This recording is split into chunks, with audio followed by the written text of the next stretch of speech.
नमस्कार बंधुगण, जय जगन्नाथ। डिजिटल टेक ओडिशार आउ एक नूतन वीडियो को आपण मानकु स्वागत। बंधुगण, जदि आपण सहारा पोर्टल अप्लाई करथिले ओ पैसा पाई नाहंती ओ डेफिशिएंसी बा अंडर प्रोसेस बा मिसमैच देखाउछि, तेबे आजिर ए वीडियोटी आपण मानक पई खूब गुरुत्वपूर्ण। तेणु वीडियोटी को शेष पर्यंत निश्चय देखंतु। एथि सहित नवेम्बर 8 रे थिबा सुप्रीम कोर्टर तारीख विषय में मध्य आज संपूर्ण आलोचना करिबा। तेबे बंधुगण, ता पूर्व आपण मानक अनुरोध, चैनल को सब्सक्राइब करी पाखरे आसुवा बेल आइकन को दबाई ऑल को सिलेक्ट करी रखिथांतु एहीपरि नुआ नुआ अपडेट पाइबा पई। तेबे चलंतु जिबा टॉपिक उपरकू।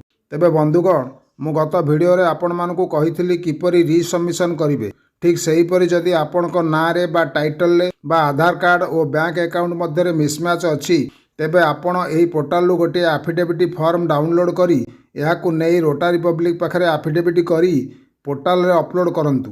आपणक मिसमैच दूर होई जिवो। या छडा आपण रोटारी एफिडेविट पई जिबा समय रे दया करी आपण सांगरे जरूरी कागजपत्र नहीं जांतु, जथा आपणक सहारा बॉन्ड, आधार कार्ड, बैंक पास बही और पास फोटो निश्चय नहीं जांतु, कारण ए सबुर नंबर उक्त एफिडेविट रे लेखा जिवो।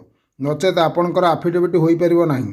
आउ आपणकर जदि डेफिशिएंसी अछि, से डेफिशिएंसी उपरे क्लिक करंतु और देखंतु कोन डेफिशिएंसी अछि और सही अनुसार कार्य करंतु। या छड़ा जदि आपणकर अप्लाईटी रिजेक्ट हो जाइछि, तेबे आपण समस्त कागजपत्र ठीक करी रिसबमिशन करंतु। तेबे आपण खूब शीघ्र बा 45 दिन मध्य पाई परिबे 50,000 पर्यंत टंका। या छड़ा बंधुगण, आपण माने जानिछंती आम भारत वर्ष रे प्राय 13 कोटी सहारा निवेशक पैसा रखी पैसार सुध तो दूरर कथा मूल पैसा पाइबा पई दीर्घ 12 वर्ष हो गला, अथच ना सरकार ना सर्वोच्च न्यायालय केही आम परी गरीब मानकर दुख बुझिले नाही।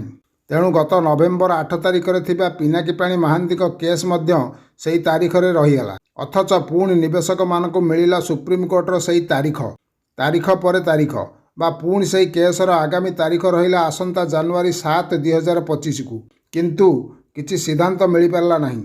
तेबे गुरुत्वपूर्ण कथा जे खोद सुप्रीम कोर्टर जस्टिस बा जज निजे जेहेतु तारीख घोषणा करछंती, तेणु आशा करा जाउछि निश्चय आसंता जनवरी रे किछि ना किछि आलोचना करा जिवो। या छडा आम मानक पई किछि उपाय नाही, कारण एहाकु अपेक्षा करिबा ही सार। तेबे बंधुगण, आज पई रहिली। नमस्कार, जय जगन्नाथ।